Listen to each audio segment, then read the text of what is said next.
Este texto foi criado pelo filósofo Chico, um especialista em ética e moral.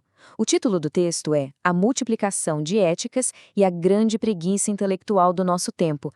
Bora analisar o que isso significa? Sabe, parece que nos últimos anos virou uma espécie de moda, né? Inventar novas éticas. Para cada campo de atuação, a gente vê um rótulo novo surgindo. Já ouvimos falar, por exemplo, em ética comportamental. Aí vem a ética empresarial. Depois, claro, a ética médica.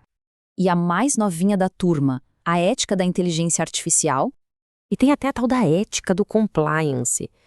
É como se a gente estivesse enchendo uma estante com um monte de potinhos, cada um com um rótulo diferente. E vamos combinar, né? Olhando assim de primeira essa quantidade toda de nomes, parece uma coisa boa. Soa chique, erudito, supermoderno, sofisticado. Passa aquela impressão de que, nossa, estamos finalmente levando a ética a sério em todas as áreas da vida. Mas, será que é isso mesmo? Pois é, segundo a análise do Chico, esse movimento todo, na verdade, não tem nada de avanço. Muito pelo contrário. Ele é um sintoma de uma coisa bem mais profunda. E esse sintoma tem nome: fragmentação.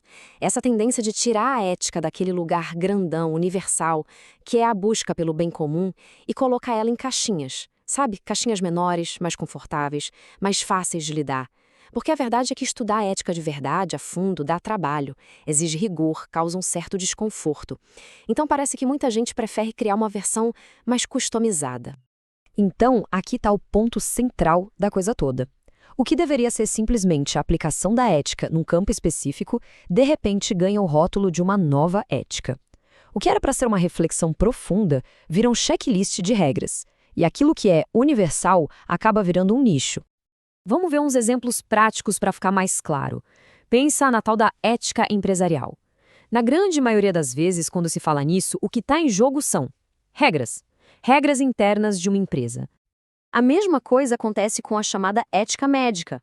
Com frequência, ela se resume a um conjunto de protocolos, de procedimentos que já foram estabelecidos para a prática da profissão. E o exemplo da ética do compliance é talvez o mais claro de todos. No fim das contas, é sobre o quê? É sobre estar em conformidade com a lei. Basicamente, seguir a legislação. E é aí que a gente chega na conclusão do Chico. Nada disso é ética de verdade, no sentido mais profundo da palavra.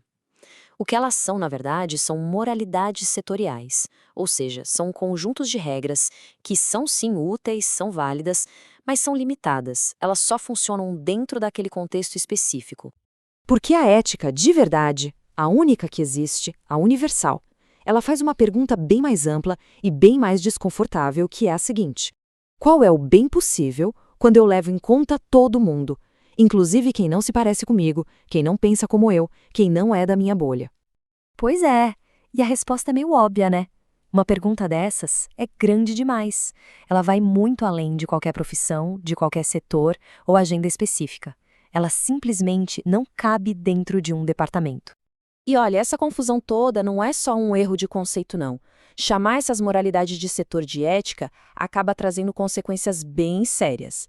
Segundo o texto, isso representa um verdadeiro risco civilizatório.